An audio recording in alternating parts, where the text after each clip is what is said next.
ඉතින් ඔයත් දවසට පැය 5කට වැඩිය ඔයාගේ ෆෝන් එක පාවිච්චි කරනවද? එහෙනම් අනිවාර්යයෙන්ම ඕන් කරගන්න ඕනි සෙටින් එකක් ගැන තමයි අද වීඩියෝ එකෙන් කතා කරන්නේ. එහෙනම් වැඩි කතා නැතුව අපි යන් වීඩියෝ එකට.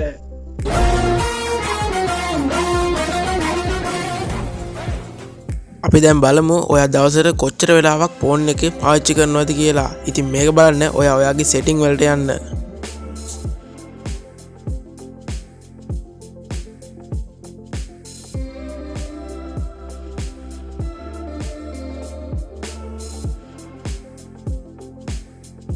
ඉතින් ඔයා සෙටින් වල පහළට ගියාම ඔයාලට බලා ගන්න පුළුවන් වෙනවා digital well-being and parental control කියලා සෙටින් එකක් තියෙනවා.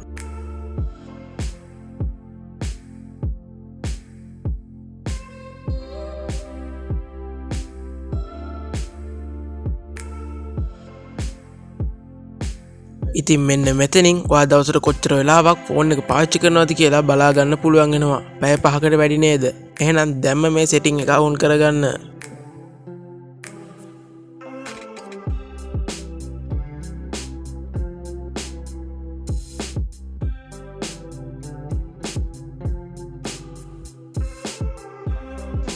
ඉතින් කොහොමද අද ගෙන වීඩියෝ ඔයාලට ගොඩක් වැදගත් වෙන්න ඇති කියලා මං හිතනවා. ඉතින් වීඩියෝ එක වැදගත් වුණා නම් වීඩියෝ එක ගැන ඔයාගේ අදහස පහලින් කමෙන්ට් කරන් යන්න.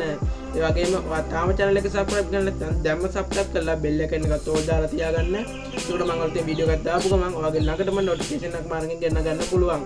එහෙනම් තවත් මේ වගේ වීඩියෝ එකක් හම්බ වෙනකම් මම අදට මේ වීඩියෝ එක සමු ගන්නවා. මම නිමන්ත ෂෙහාන්.